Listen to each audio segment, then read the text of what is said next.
तो फिल्म की शुरुआत एक घर से होती है जहां एक आदमी ब्लैक मैजिक रिचुअल कर रहा था और एक अजीब सा म्यूजिकल इंस्ट्रूमेंट बजा रहा था। दूसरी तरफ एक आदमी कब्र से एक लाश निकालता है जिसे एक लड़का छुप कर देख रहा होता है। यहाँ भी उस म्यूजिकल इंस्ट्रूमेंट की आवाज सुनाई दे रही थी। अचानक वो आदमी उस लड़के की तरफ देखता है जिससे लड़का बुरी तरह चौंक कर गिर पड़ता है। इसके बाद लड़का नोटिस करता है कि वो आदमी वहां से जा चुका है। लड़का तब उस लाश के पास जाता है। लाश पूरी तरह सड़ चुकी थी। लड़का उस लाश को देखकर मां कहकर पुकारता है। इसके बाद वो दौड़कर अपने घर आ जाता है। रात में जब लड़का सो रहा होता है तो उसके रूम में एक औरत दिखाई देती है। वो औरत उसके सिर पर हाथ फेरते हुए कहती है कि माँ घर वापस आ गई है। सीन यहाँ कट होता है और अगले सीन में हम फित्री नाम की एक लड़की को देखते हैं। फित्री अपनी माँ से पूछती है कि क्या खाना ज्यादा स्पाइसी हो गया है। फिर वो लड़की अपनी माँ को उसकी मेडिसिन देती है। फित्री का भाई स्कूल जाने के लिए बाय कहता है। माँ फित्री से कहती है कि जब एक भाई को संभालना इतना मुश्किल है तो वो पूरे स्कूल को कैसे संभालेगी। फित्री काम पर निकलने से पहले अपनी माँ से दुआ मांगती है कि वो भी उनकी तरह एक अच्छी टीचर बन सके। रास्ते में फित्री मिस्टर सामिन और बाकी स्टूडेंट्स के साथ मॉर्निंग विश एक्सचेंज करती है। दूसरी तरफ कुछ लड़के एक लड़के का स्कूल बैग छीनकर उसे परेशान कर रहे थे जिसे दूर से एक आदमी देख रहा था। अगले सीन में फित्री स्कूल पहुंचती है। फित्री देखती है कि एक पेरेंट स्कूल को किए गए अपने रिपोर्ट की प्रोग्रेस के बारे में पूछ रहा है। प्रिंसिपल उसे सब्र करने को कहता है और बताता है कि घर आकर पूछने की कोई जरूरत नहीं है क्योंकि उन्हें रिपोर्ट मिल चुकी है। वो पेरेंट जया नाम के उस लड़के के जिस्म पर अपनी कंप्लेंट का प्रूफ दिखाता है। प्रिंसिपल जया को तसल्ली देते हुए कहता है कि लड़कों को टफ बनना पड़ता है। इसके बाद वो एक मीटिंग का बहाना बनाकर वहां से जाने की कोशिश करता है, लेकिन जया के पापा मिस्टर मकमुर इस मैटर का एक सही सोल्यूशन चाहते हैं। प्रिंसिपल उल्टा भड़क जाता है और पूछता है कि क्या वो उनके स्कूल का नाम खराब करना चाहते हैं। वो जया के पापा से पूछता है कि क्या उन्हें कोई कंपनसेशन या पैसे चाहिए। जया के पापा पैसे लेने से साफ इनकार कर देते हैं तो प्रिंसिपल उनके प्रोफेशन का मजाक उड़ाता है। वो मकमुर को धमकी देते हुए कहता है कि जया का बैच जल्दी ही पास आउट होने वाला है। वो पूछता है कि जया को डिप्लोमा मिलना ज्यादा जरूरी है या पैसे लेना।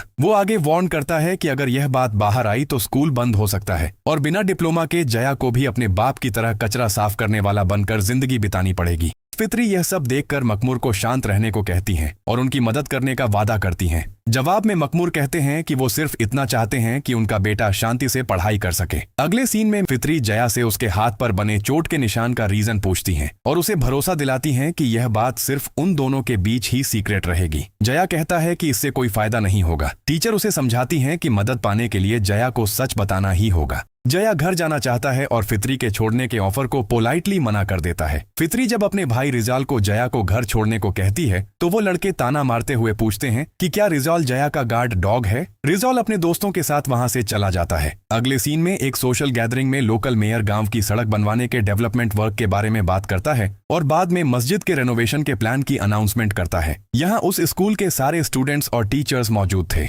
फित्री यहाँ जया को न देखकर मिस्टर गुंटूर को जया के साथ स्कूल में हुई घटना के बारे में बताती हैं और इस बारे में बात करना चाहती हैं। मिस्टर गुंटूर एग्री करते हैं और बताते हैं कि वो आज दोपहर इस मैटर पर स्कूल में बात करेंगे। इसके बाद वापस लौटते वक्त जया उन बदमाश लड़कों की सीटी की आवाज सुनकर छुप जाता है, लेकिन इस छुपी हुई हालत में भी वो लड़के अचानक उसके ऊपर गोबर फेंक मारते हैं। इधर मिस्टर दादिल मिसेस फित्री को स्कूल जाने के लिए अपनी मोटरसाइकिल पर ड्रॉप करने का ऑफर देते हैं और फित्री राजी हो जाती है। ठीक तभी जया दौड़ते हुए आता है और एक गाड़ी से टकरा जाता है। खैर, जया उठता है और फिर से दौड़कर चला जाता है। फित्री उन लड़कों को देखकर दादिल से पूछती है कि क्या जया स्कूल में अक्सर हैरास होता है। फित्री बताती है कि उसे शक है कि दरमा और उसके दोस्तों ने ही जया पर गोबर फेंका है। दादिल इसे बच्चों का नॉर्मल खेलकूद बताकर टाल देता है। फित्री उससे कहती है कि दरमा भले ही मेयर का बेटा हो, लेकिन दादिल को सच बोलने से डरना नहीं चाहिए। इसके जवाब में दादिल क्लेम करता है कि वो किसी से नहीं डरता। अचानक दादिल की मोटरसाइकिल खराब होकर बीच रास्ते में ही बंद हो जाती है। फित्री तब टाइम वेस्ट किए बिना अकेले ही पैदल स्कूल की तरफ निकल जाती है। दादिल पीछे से फित्री को आवाज लगाकर कहता है कि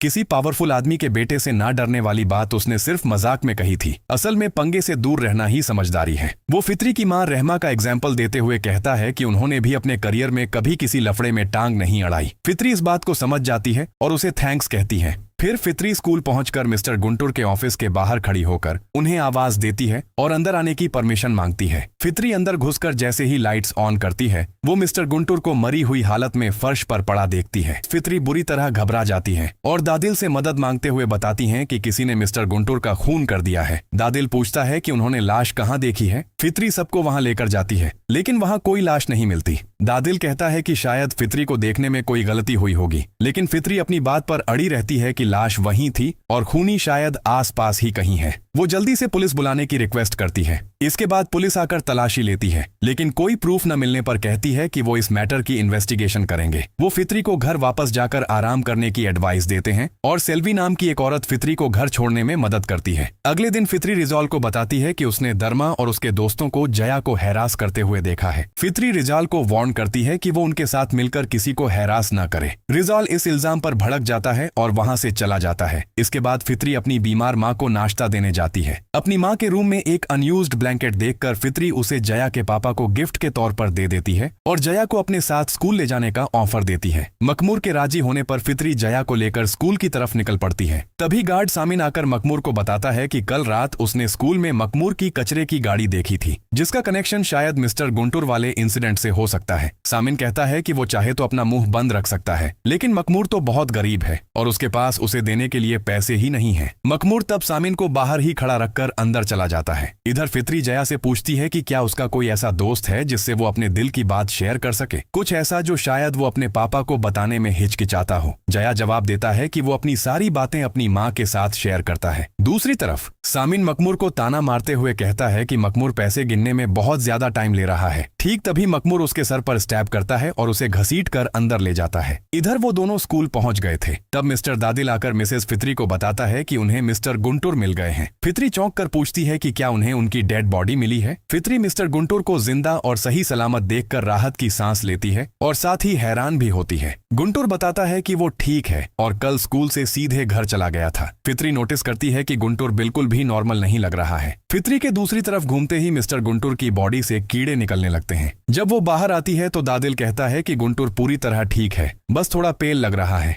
खैर, उस दिन स्कूल की छुट्टी के बाद फित्री मिस्टर सामिन के पास जाती है और पूछती है कि क्या उसने गुंटूर के बिहेवियर में कुछ अजीब नोटिस किया है, क्योंकि सामिन गुंटूर के साथ काफी वक्त बिताता है। लेकिन सामिन बिना कुछ बोले वहां से चला जाता है। पहले सामिन के जाने के ठीक बाद पीछे से एक और सामिन आता हुआ दिखाई देता है और सीन यहीं कट हो जाता है। अगले सीन में फित्री पीटी टीचर मिस्टर दादिल की मदद मांगती है और धर्मा, फहरी, वाहियू, जैकी और रिजाल को अपने ऑफिस में बुलाने की रिक्वेस्ट करती है। इसके बाद दादिल उन स्टूडेंट्स को फित्री के ऑफिस जाने का ऑर्डर देता है।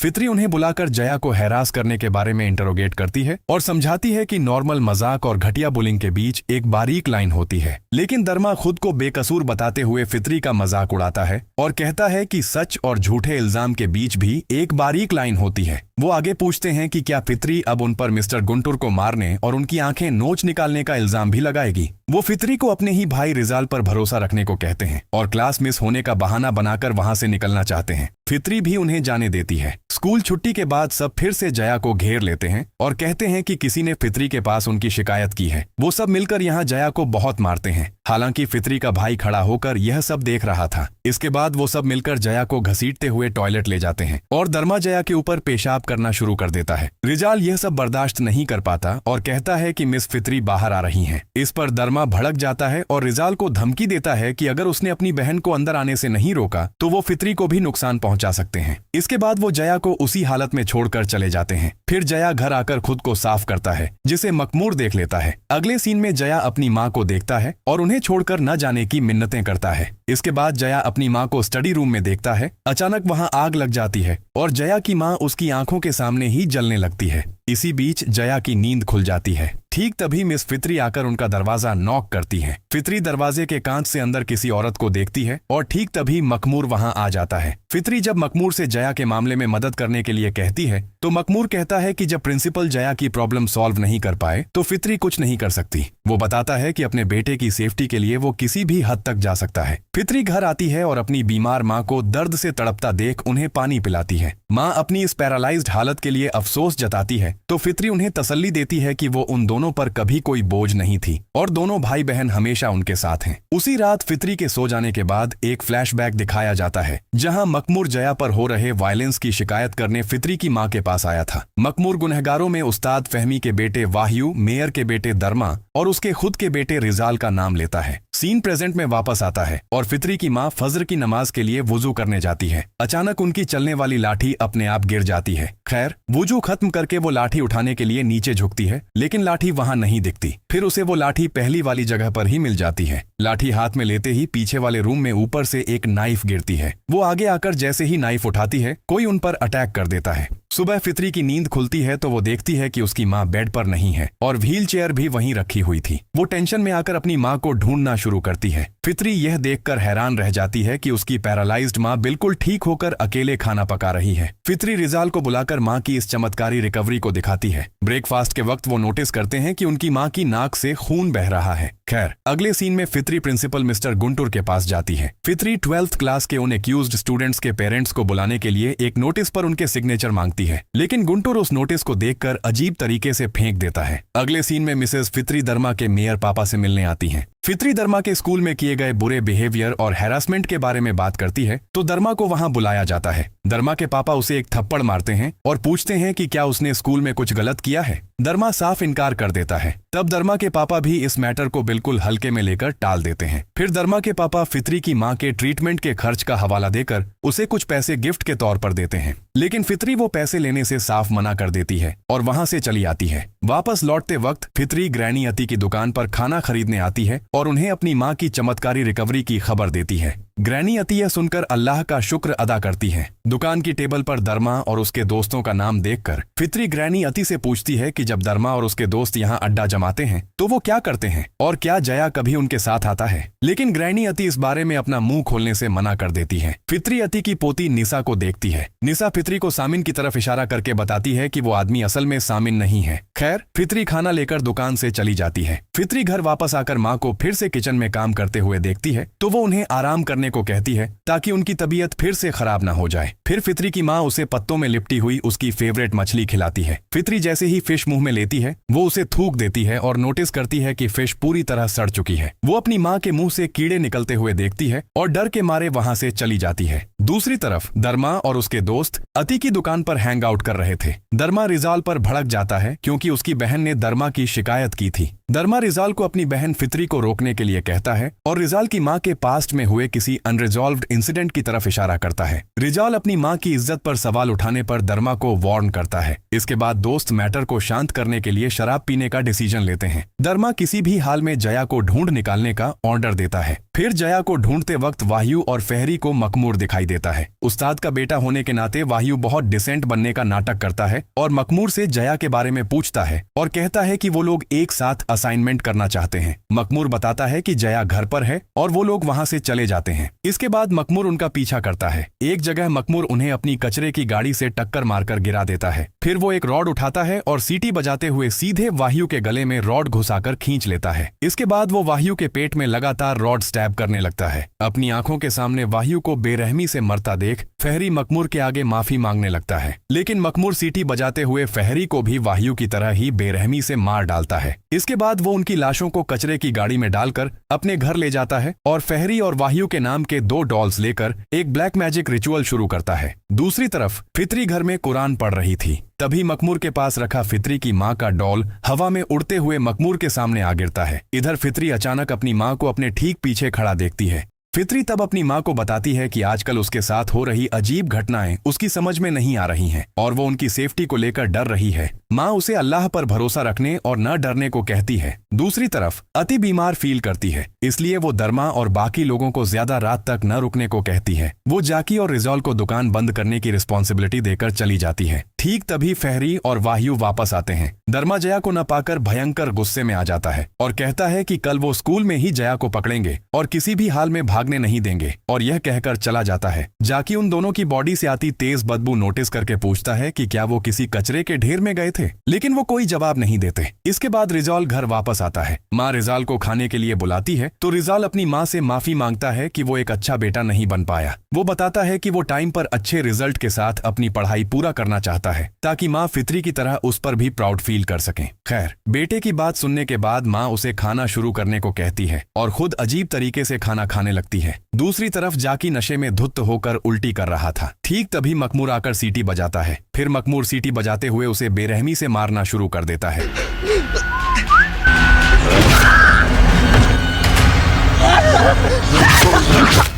और सीन यहीं कट हो जाता है। इसके बाद फजर की अजान होने पर अति दुकान आती है। ठीक तभी वो एक आवाज सुनकर डर जाती है।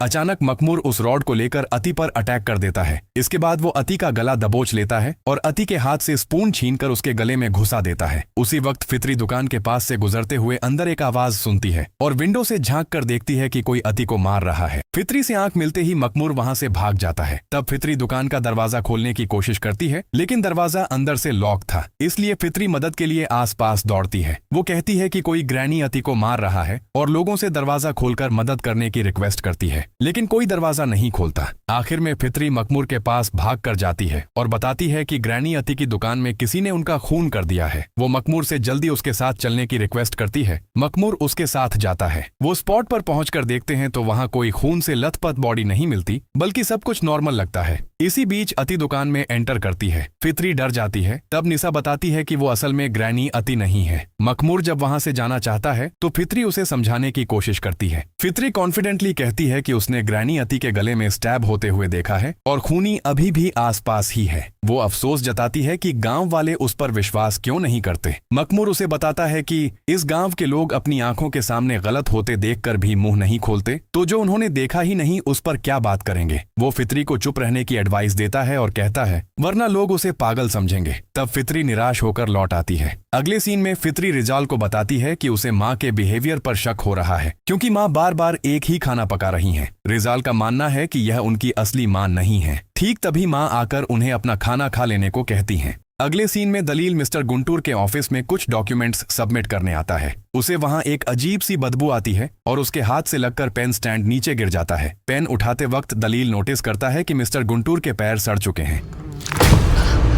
यह देखकर वह तुरंत वहां से भाग निकलता है। दूसरी तरफ फित्री उस्ताद फहमी से पूछती है कि क्या जिन्न इंसानों का रूप ले सकते हैं। उस्ताद एक्सप्लेन करते हैं कि हर इंसान के साथ एक करीन जिन्न पैदा होता है, जो इंसान की मौत के बाद भी उसका रूप ले सकता है। फित्री पूछती है कि क्या किसी मरे हुए इंसान के करीन को देखना पॉसिबल है। उस्ताद कहते हैं कि यह सिर्फ अल्लाह ही जानता है और जिन्नों की मिस्टीरियस दुनिया इंसानों की समझ से बाहर है। इंसानों का काम सिर्फ अल्लाह से हिफाजत मांगना है। स्कूल में धर्मा जया को अकेला पकड़कर मारता है और शिकायत करने का सच कबूल करने को कहता है, यहाँ तक कि वह जया का सर कचरे के डिब्बे में दबा देता है। जया खुद को छुड़ाकर धर्मा को वार्न करता है कि अब अगला शिकार धर्मा खुद होने वाला है। धर्मा जया को मारने के लिए अपने दोस्तों से उसे पकड़ने को कहता है, लेकिन कोई धर्मा की बात नहीं सुनता। उल्टा सब मिलकर धर्मा का ही गला दबा देते हैं। ठीक तभी रिजाल आकर धर्मा को इस इल्यूजन से बाहर निकालता है। इधर फित्री अति की दुकान के पास से गुजरते वक्त देखती है कि अति अजीब तरीके से एक ही कप में लगातार चाय डाले जा रही है। फित्री तब निशा को आवाज देती है, जो बुरी तरह डर कर बैठी हुई थी। फित्री जल्दी से उस्ताद के पास जाती है और बताती है कि कल रात उसने ग्रैनी अति,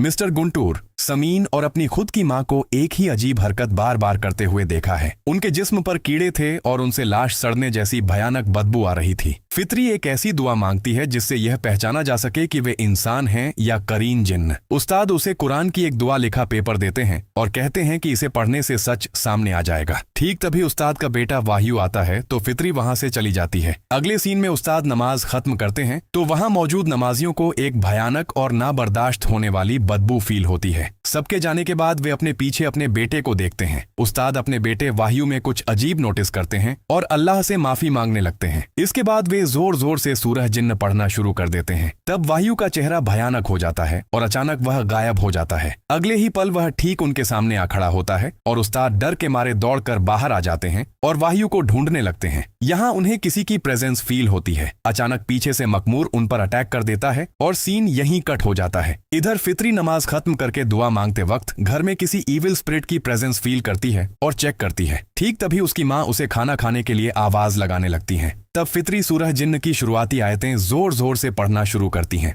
तब माँ का रूप लेने वाली वह इविल स्पिरिट भयानक होकर कहती है, फित्री आओ खाना खाएं। फित्री करीन जिन्न का असली रूप देखकर वहां से भागने की कोशिश करती है, लेकिन दरवाजा बंद था। इसी बीच रिजाल आता है और फित्री को डर से कांपते हुए देखता है। फित्री उसे सच बताती है और एक साथ वह आयत पढ़ने को कहती है, लेकिन रिजाल उस पर यकीन नहीं करना चाहता। तभी माँ रिजाल को आवाज देती है और रिजाल दौड़कर माँ के पास जाता है। वह देखता है कि माँ टूटे हुए बर्तन साफ कर रही थी। रिजाल माँ की तरफ आगे बढ़ता है। रिजाल पास जाते ही जिन्न उस पर अटैक कर देता है।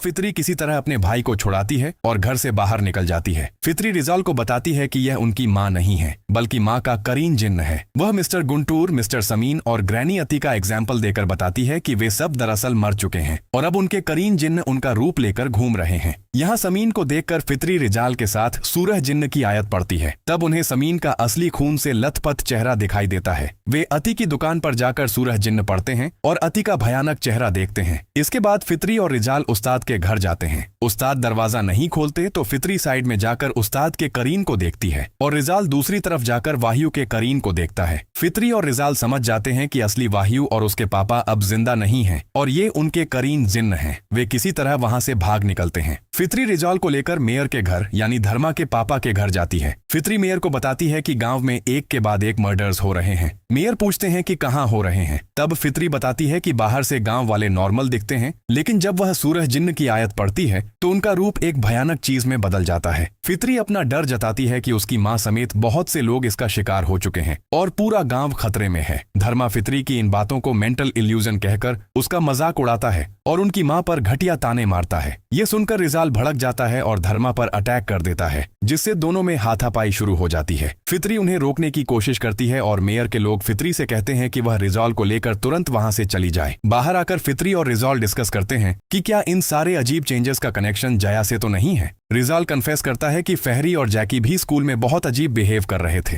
फितरी समझ जाती है कि सब कुछ जया से ही जुड़ा हुआ है, इसलिए वह रिजाल को लेकर तुरंत जया के घर की तरफ निकल पड़ती है। फितरी और रिजाल जया के घर पहुंच जाते हैं। जया रिजाल को देखते ही जल्दी से दरवाजा बंद करने की कोशिश करता है। तब फितरी कहती है कि रिजाल माफी मांगने आया है। रिजाल जया से माफी मांगता है। फिर फितरी जया से पूछती है कि मिस्टर गुंटूर, ग्रैनी अति, वाहियू, जैकी, फहरी, समीन और उनकी खुद की माँ को आखिर क्या हुआ है और क्या जया इस बारे में कुछ जानता है। जया तब अपनी खुद की माँ का जिक्र करता है। तब फितरी उससे पूछती है कि क्या वह अपनी माँ को अक्सर देखता है। जया बताता है कि उसके पापा उसकी माँ को घर वापस ले आए हैं। फितरी तब जया की माँ की लोकेशन पूछती है। जया एक लॉक किए हुए रूम की तरफ इशारा करके बताता है कि उसके पापा उसकी माँ को लेकर उसी रूम के अंदर रहते हैं। फितरी और रिजाल दरवाजा तोड़ने के लिए एक चीज उठाते हैं और दरवाजा खोलने के बाद वहां का भयानक मंजर देखकर डर से कांप उठते हैं। अंदर फितरी अपनी माँ की काले जादू वाली डॉल हाथ में लेती है। जया यहाँ अपनी माँ को देखकर उनके पास चला जाता है। फितरी उसे समझाने की कोशिश करती है कि उसकी माँ असल में मर चुकी है और यह उसकी माँ का रूप लेने वाला करीन जिन्न है।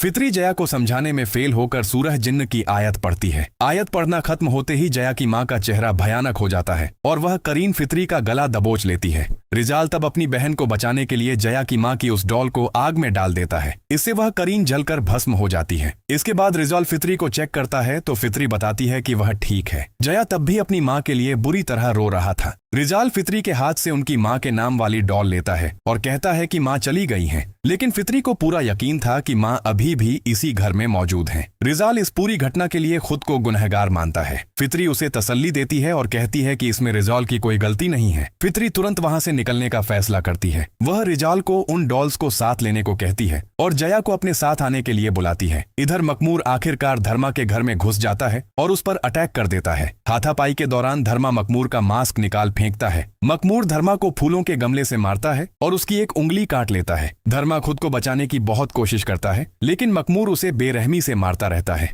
धर्मा को मारने के बाद जब मकमूर उसकी उंगली काट रहा था, तभी धर्मा के पापा वहां आ जाते हैं और मकमूर भागने लगता है। रास्ते में मकमूर की जया से मुलाकात होती है। मकमूर वहां से भाग नहीं पाता क्योंकि गांव वाले उसे पकड़ लेते हैं। जया अपने पापा के पास दौड़ कर जाता है, लेकिन गांव वाले उसे उठाकर फेंक देते हैं। रिजाल जया को इन सब से दूर रखने की कोशिश करता है। मेयर गुस्से में आकर कहते हैं कि मकमूर ने उनके बेटे को मारा है और अब उसे जिंदा रहने का कोई हक नहीं है। मकमूर खुद को बेकसूर बताते हुए कहता है कि मेयर का बेटा बहुत ही घटिया किस्म का था और इसमें उसकी खुद की कोई गलती नहीं थी, लेकिन भड़की हुई भीड़ उसकी एक नहीं सुनती और उसे पकड़कर जिंदा जला देने की बात करती है। तब मकमूर मंत्र पढ़ना शुरू कर देता है। इससे सारे करीन जिन्न वहां आ जाते हैं और गांव वाले डर कर उसे छोड़ देते हैं। फितरी तब मकमूर से पूछती है कि आखिर उसकी माँ का क्या गुनाह था। मकमूर फितरी की माँ को हिपोक्रेट बताता है और क्लेम करता है कि उन्होंने बस अच्छा बनने का नाटक किया, पर जया पर इतने लंबे वक्त तक हुए जुल्म और हैरेसमेंट को रोकने के लिए कोई ठोस कदम नहीं उठाया। वह आगे कहता है, जब सीधे तरीके से इंसाफ नहीं मिलता तो वायलेंस ही इकलौता रास्ता बन जाता है। आखिर में फितरी सूरह जिन्न की आयतें फिर से पढ़ना शुरू करती हैं। इससे जब करीन शांत होते हैं तो मकमूर दोबारा मंत्र पढ़ना शुरू कर देता है और करीन तब फितरी पर झपट्टा मारते हैं। रिजाल तब अपनी बहन को बचाने के लिए उन डॉल्स को आग में फेंक देता है। डॉल्स के जलते ही सारे करीन गायब हो जाते हैं। इसके बाद गांव वाले फिर से मकमूर को बुरी तरह पीटने लगते हैं और उसे जिंदा जलाने की तैयारी करते हैं। मकमूर अपने बेटे जया को किसी भी हाल में वहां से भागकर अपनी जान बचाने को कहता है। रिजाल और फितरी जया को एक सेफ दूरी पर ले आते हैं। फितरी अपने पहले के डर और बुजदिली के लिए अफसोस जताती है और जया को यह गांव छोड़कर बहुत दूर चले जाने को कहती है। बाद में पुलिस की इन्वेस्टिगेशन में ग्रैनी अती, उस्ताद फहमी, फहरी, जैकी और वाहियू समेत मारे गए सारे गांव वालों की डेड बॉडीज की आधिकारिक रूप से पहचान कर ली जाती है। फितरी की मां की डेड बॉडी भी मिल जाती है। मूवी के लास्ट सीन में रिजॉल्व फितरी को बताता है कि उसने सक्सेसफुली अपना ग्रेजुएशन पूरा कर लिया है। फितरी अपने भाई की इस कामयाबी पर बहुत प्राउड फील करती है और कहती है कि अगर उनकी मां जिंदा होती तो वह भी आज उस पर बहुत प्राउड फील करती। मूवी के पोस्ट क्रेडिट सीन में जया को मकमूर की कब्र के पास देखा जाता है। उसने अपने पापा की तरह वह म्यूजिकल इंस्ट्रूमेंट बजाकर मकमूर के करीन को वापस बुला लिया है।